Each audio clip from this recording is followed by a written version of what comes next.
Jom kita jumpa nenek. Hidup, cerita hidup. Assalamualaikum nenek. Nenek, ni tengah buat apa tu?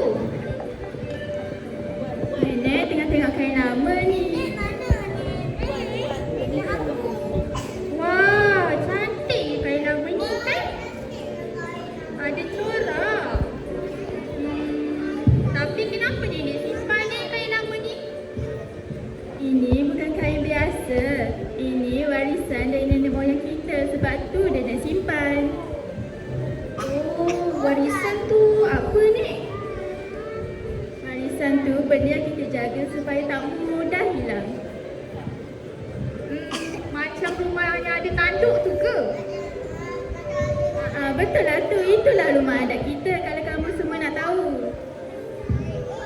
Oh, jadi itulah yang orang panggil Nogori.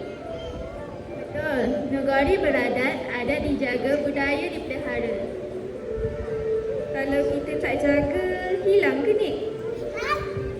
Kalau kita lupa, mudahlah hilang warisan tu.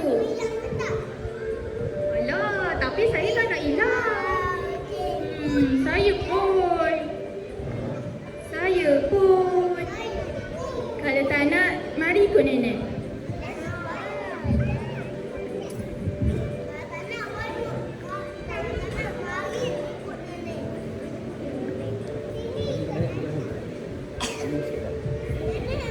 Kalau begitu, mari kita ingat dan mari kita sampaikan. Adat ni bukan sekadar kata, tetapi cara kita dibesarkan. Dengar ya cu. Nogori beradat, Nogori bertuah. Adat dijaga, budaya dipelihara. Warisan lama, tinggalan nenek moyang. Tak lapuk dek hujan, tak lekan dek panas.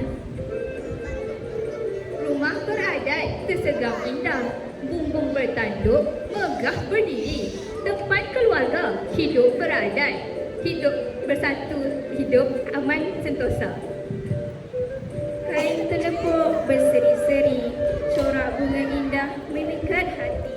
Warisan lama penuh makna, harta budaya jangan dilupa. Adat dijunjung, budaya diwarisi. Warisan Nogori dijaga sepenuh hati. Hidup sepakat, saling membantu, aman damai sepanjang waktu. Anak kecil belajar adat, kenali budaya, Nogori tercinta. Warisan dijaga sepanjang masa, Nogori beradat kekal selamanya. Cucu-cucu nenek dah faham